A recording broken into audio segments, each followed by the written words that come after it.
घर अगर रथ है तो पति पत्नी उसके दोनों पहिए, अगर एक पहिया ठीक से ना चले तो घर नहीं चल पाता है। हिंदू धर्म में स्त्रियों को देवी माना जाता है। शास्त्रों के अनुसार पत्नी को विशेष महत्व दिया जाना चाहिए। पत्नी को अर्धांगिनी यूं ही नहीं कहा जाता है। इसका अर्थ होता है आधा अंग, अर्थात पुरुष पत्नी के बिना अधूरा है। पति का आधा अंग पत्नी है। गरुड़ पुराण में पत्नी के गुणों को भली भांति एक श्लोक के माध्यम से बताया गया है। इसमें कहा गया है कि जिस पुरुष के पास गुणों वाली स्त्री है उसे खुद को भाग्यशाली समझना चाहिए। नमस्कार मित्रों, आप सभी का स्वागत है हमारी आज की वीडियो में, जहां हम कहानी के माध्यम से कुछ ज्ञान की बातें आप तक पहुंचाने का प्रयास करते हैं। गरुड़ पुराण के एक श्लोक में बताया गया है कि किन गुणों वाली पत्नी पुरुष के लिए भाग्यशाली साबित होती है। गरुड़ पुराण के श्लोक के अनुसार सा भार्या या गृहे दक्षा सा भार्या या प्रियंवदा, सा भार्या या पति प्राणा सा भार्या या पतिव्रता।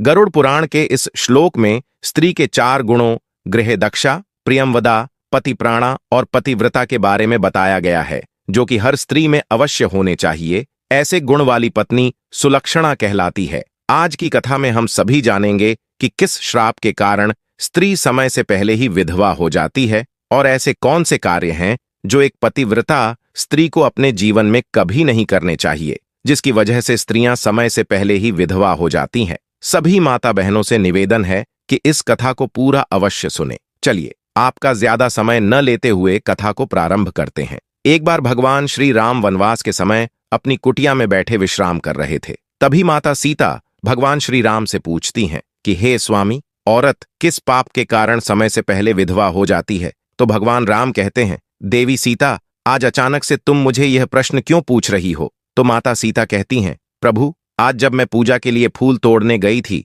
तो मैंने कुछ स्त्रियों को देखा जो देखने में एक ही उम्र की थी, परंतु उसमें से एक औरत विधवा हो चुकी थी और बहुत दुखी जीवन व्यतीत कर रही थी, और बाकी इस उम्र की औरत अपने पतियों के साथ सुख से अपना जीवन व्यतीत कर रही थी। यह दृश्य देखकर मेरे मन में कुछ प्रश्न उठ रहे हैं। हे स्वामी, आप ही मेरे इन प्रश्नों का उत्तर दे सकते हैं। कृपया आप मुझे मेरे प्रश्नों का उत्तर देकर संतुष्ट करें। इस प्रकार माता सीता की बात को सुनकर भगवान राम कहते हैं, हे सीते, तुम्हारे मन में जो भी प्रश्न उठ रहे हैं निश्चिंत होकर पूछो, मैं तुम्हें तुम्हारे प्रश्नों के उत्तर अवश्य दूंगा। फिर देवी सीता कहती है, हे प्रभु, मेरा पहला प्रश्न है, कौन सी स्त्री समय से पहले विधवा हो जाती है और सारी उम्र दुखी जीवन व्यतीत करती है? और मेरा दूसरा प्रश्न है, कौन सी स्त्री को जीवन में कभी सुख शांति नहीं मिलती? और मेरा तीसरा प्रश्न है, वह कौन सी चीज है जो एक पत्नी अपने पति के मांगने पर भी पति को नहीं देती? इस तरह माता सीता के तीनों प्रश्नों को सुनकर भगवान राम कहते, देवी, तुम जिन स्त्रियों की बात कर रही हो उनमें से एक स्त्री समय से पहले ही विधवा होकर अपना दुखी जीवन व्यतीत कर रही है, और वहीं पर अन्य स्त्रियों सुहागन है और अपने पति के साथ खुश होकर सुखी जीवन व्यतीत कर रही है। तुम जानना चाहती हो आखिर ऐसा क्यों है? तो देवी सुनो, मैं तुम्हें इन सभी प्रश्नों का उत्तर एक कथा के माध्यम से देना चाहता हूं। इस कथा को बहुत ही ध्यान से सुनना, क्योंकि आधी अधूरी कथा सुनने वालों को आधा अधूरा ही ज्ञान प्राप्त होता है, जो जीवन में कभी काम नहीं आता। और यदि तुमने ध्यान से सुना तो तुम्हारे तीनों प्रश्नों के उत्तर कथा को सुनने के बाद तुम्हें मिल जाएंगे। फिर माता सीता कहती है, स्वामी, मैं आपको वचन देती हूं कि मैं इस कथा को पूरा सुनूंगी और संसार की समस्त नारियों तक इस कथा को आपके माध्यम से पहुंचाऊंगी। माता सीता की यह बात सुनकर भगवान राम कहते हैं, हे सीता, सबसे पहले मैं तुम्हें उस स्त्री की कहानी सुनाना चाहता हूं जो सुहागन बनकर सुखी जीवन जी रही है। और जिस सुहागन स्त्री की तुम बात कर रही हो वह स्त्री और कोई नहीं बल्कि कौशल नरेश के नौकर की पत्नी है। और वह स्त्री जिस नौकर की पत्नी है, उस नौकर को अपनी पत्नी पर पूरा विश्वास है कि मेरी पत्नी एक चरित्रवान और पतिव्रता स्त्री है, जिसकी प्रशंसा वह नगर में सबसे किया करता है और अपने साथियों से अपनी पत्नी के गुणगान किया करता है। फिर भगवान राम माता सीता से कहते हैं कि हे देवी, उस नौकर की पत्नी की चर्चा समस्त नगर में होने लगी। धीरे धीरे फैलते हुए यह बात राजा के दरबार में पहुंच गई, और यह बात सुनकर राजा ने अपने नौकर को बुलाया और उस नौकर से राजा कहने लगे कि तुम हर किसी से कहते हो कि तुम्हारी पत्नी एक चरित्रवान और पतिव्रता स्त्री है। क्या वास्तव में तुम्हारी पत्नी एक चरित्रवान और पतिव्रता स्त्री है? और क्या तुमको पूरा विश्वास है कि तुम्हारी पत्नी एक पवित्र स्त्री है और तुम्हारे अलावा पराये मर्द को आंख उठाकर भी नहीं देखती। क्या इस बात का कोई सबूत तुम्हारे पास है? राजा की इस बात को सुनकर नौकर कहने लगा, महाराज, मुझे अपनी धर्मपत्नी पर पूरा विश्वास है कि वह एक पतिव्रता स्त्री है और मेरे अलावा वह पराये मर्दों को नहीं देखती। नौकर की इस बात को सुनकर राजा के एक मंत्री ने कहा, मैं क्षमा चाहता हूं महाराज, ऐसा कैसे हो सकता है कि एक स्त्री किसी अन्य पुरुष को ना देखें? ऐसा तो असंभव है। फिर मंत्री ने राजा से कहा, महाराज, यदि मैं इस नौकर की बात गलत साबित कर दूं और इसकी पत्नी का पतिव्रता धर्म नष्ट कर दूं तो इसे क्या सजा मिलेगी? फिर नौकर ने कहा, महाराज, यदि महामंत्री जी मेरी पत्नी का पतिव्रता धर्म नष्ट कर देते हैं तो आप मुझे फांसी की सजा दे देना, और यदि महामंत्री जी मेरी पत्नी का पतिव्रता धर्म खंडित नहीं कर पाए तो इनको भी कुछ सजा मिलनी चाहिए। नौकर की यह बात सुनकर राजा ने कहा कि मंत्री को भी फांसी की सजा दी जाएगी। मंत्री ने यह बात स्वीकार कर ली और नौकर से पूछा कि मैं तुम्हारी पत्नी से क्या वस्तु लाऊं जिसे तू मान ले कि मैं तेरी पत्नी का पति धर्म खंडित कर दिया? तो नौकर ने कहा, महामंत्री जी, आप मेरी पत्नी से मेरे विवाह के समय पर दहेज में मुझे एक मटका और एक कतार मिली थी, और यह दोनों चीज मेरी पत्नी ने बहुत ही संभाल कर रखी है, क्योंकि यह दोनों चीज एक पतिव्रता स्त्री के लिए सुहाग की निशानी है। यदि तुम यह दोनों चीज मेरी पत्नी से लाकर मुझे दिखा दोगे तो मैं मान जाऊंगा कि मेरी पत्नी का पतिव्रता धर्म महामंत्री जी आपने नष्ट कर दिया है। तब मंत्री ने नौकर की यह शर्त स्वीकार कर ली और वह मंत्री दरबार से निकलकर नगर में जाता है और एक जादू टोना करने वाली स्त्री से जाकर मिलता है। जो काम कोई नहीं कर पाता था वह काम वह जादू टोना करने वाली स्त्री कर देती थी। फिर मंत्री ने उसे स्त्री को सारी बात बताई और कहा, तू कैसे भी करके उसे नौकर की पत्नी से मेरा संबंध बनवा दे, इसके बदले तुझे जितना धन चाहिए मैं उतना धन देने को तैयार हूं।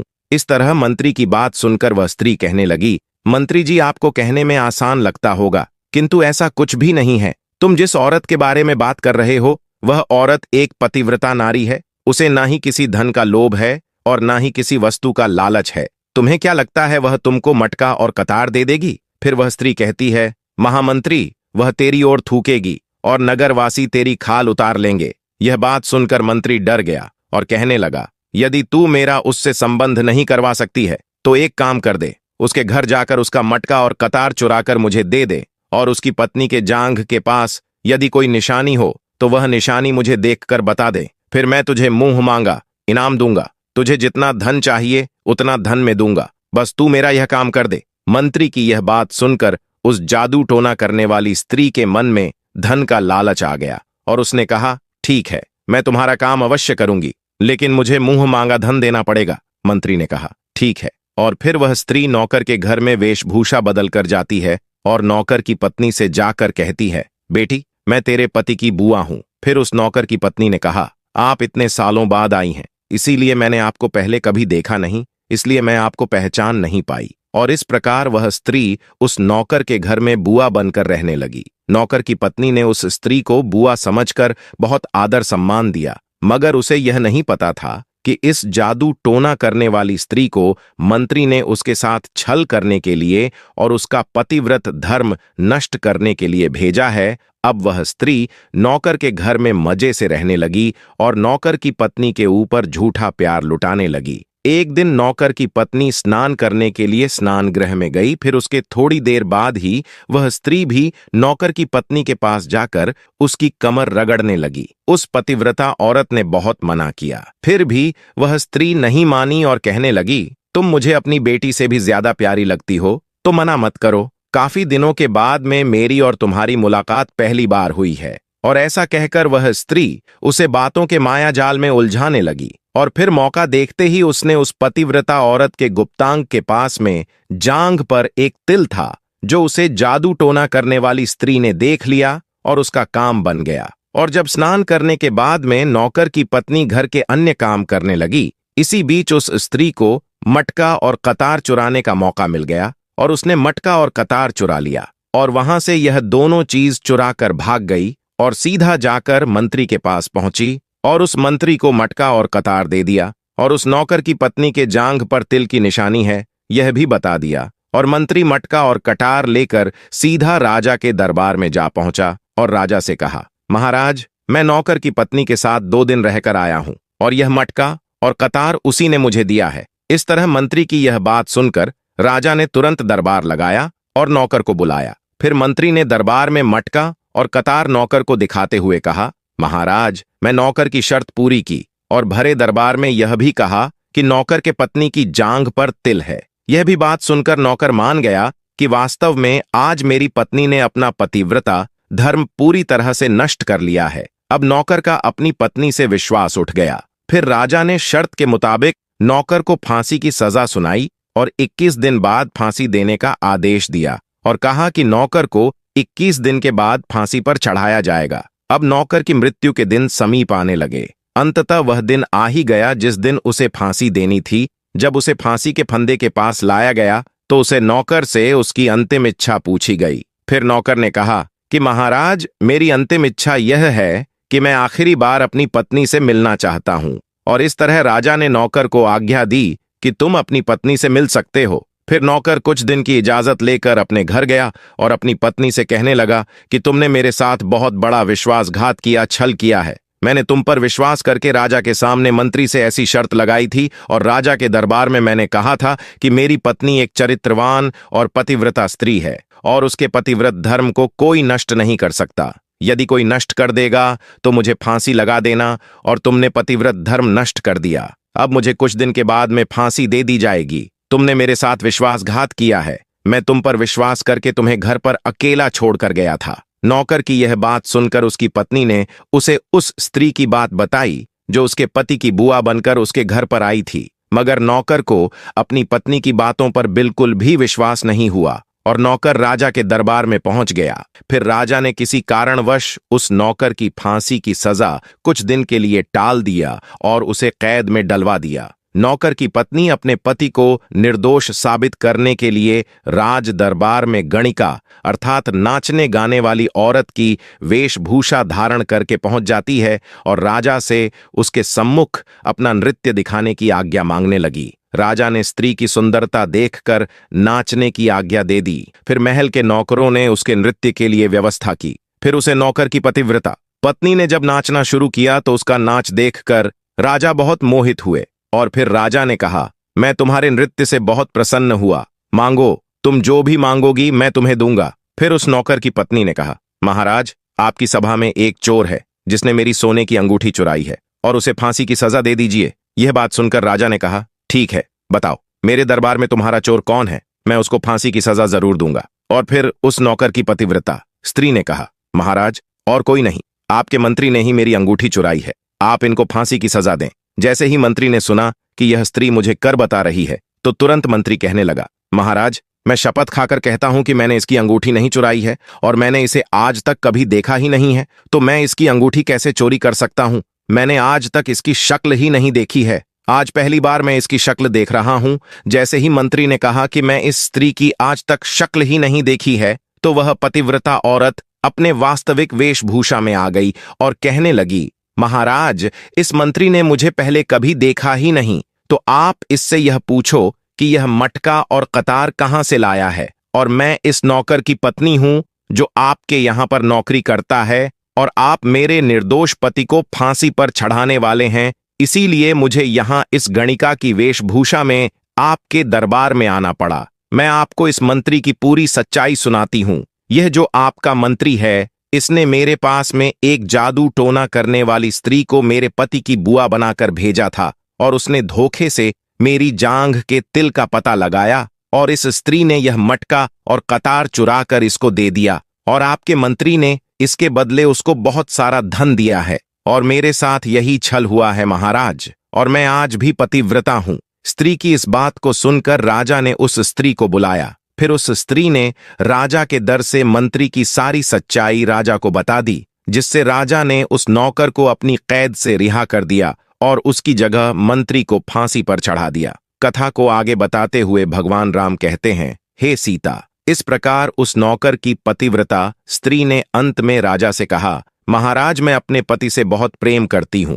मैं एक चरित्रवान स्त्री हूं और मैं कभी भी अपने मुंह से अपने पति का नाम तक नहीं लेती हूं। इस प्रकार भगवान राम कहते हैं, हे सीते, कथा पूरी हो गई। अब तुम अपने तीनों प्रश्नों के उत्तर सुनो। तुम्हारा पहला प्रश्न था, कौन सी स्त्री समय से पहले विधवा हो जाती है? तो जो स्त्रियां अपने मुंह से अपने पति का नाम लेती हैं और उनको हमेशा नाम से ही बुलाती है, वे स्त्रियां समय से पहले ही विधवा हो जाती हैं और बिना पति के दुखी जीवन व्यतीत करती हैं। क्योंकि यदि कोई स्त्री अपने पति का नाम मुंह से लेती है तो पति की उम्र कम हो जाती है और समय से पहले ही उस स्त्री के पति की मृत्यु हो जाती है और स्त्री समय से पहले ही विधवा होकर एक दुखी जीवन जीती है। बस यही कारण है कि तुम जिन स्त्रियों की बातें कर रही थीं, उनमें से एक विधवा इसी कारण से हुई है और उनमें से एक नौकर की पत्नी थी जो पतिव्रता स्त्री थी। यह स्त्री कभी भी अपने पति का नाम मुंह से नहीं लेती थी, जिसके कारण वह आज भी सुहागन है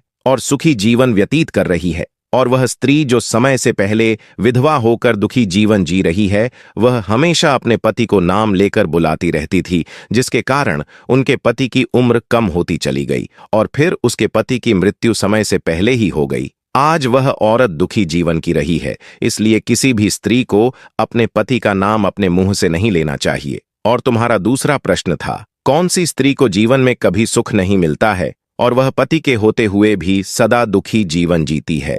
तो समझ लो, जो स्त्रियां अपने पति की बिना अनुमति लिए कहीं भी चल देती हैं, वह कभी सुखी जीवन नहीं जी पाती हैं। ऐसी स्त्रियां जीवन भर दुखी ही रहती हैं और उन्हें पति का प्रेम कभी नहीं मिलता। फिर भगवान राम माता सीता से कहते हैं, तुम्हारा तीसरा प्रश्न था कि ऐसी कौन सी चीज है जो एक पत्नी अपने पति को मांगने से भी नहीं देती है? तो समझ लो, वह चीज गाली है जो एक संस्कारी और चरित्रवान स्त्री कभी भी अपने पति को नहीं देती है। और जो स्त्रियां अपने पति को गाली देती हैं, वह स्त्रियां कभी चरित्रवान नहीं होती और ऐसी स्त्रियां जीवन भर दुखी रहती हैं, उसके जीवन में कभी सुख नहीं आता और समय से पहले ही ऐसी स्त्रियां विधवा हो जाती हैं। और इस प्रकार माता सीता कथा सुनने के बाद अपने तीनों प्रश्नों का उत्तर पाकर संतुष्ट हो जाती है और कहती हैं, क्या प्रभु वास्तव में जो स्त्री चरित्रवान होती है वह कभी दुखी जीवन नहीं जीती है? तो भगवान राम कहते हैं, नहीं, क्योंकि ऐसे घर में लक्ष्मी का सदा वास होता है और वह घर धन, दौलत और खुशियों से हमेशा भरा रहता है और चरित्रवान स्त्रियां हमेशा घर को स्वर्ग बना देती हैं। मित्रों, अगर ये कथा आप सबको अच्छी लगी हो तो कमेंट्स में जय श्री राम जरूर लिख देना और वीडियो को लाइक करके चैनल को सब्सक्राइब कर देना। वीडियो देखने के लिए आप सभी का हृदय से धन्यवाद।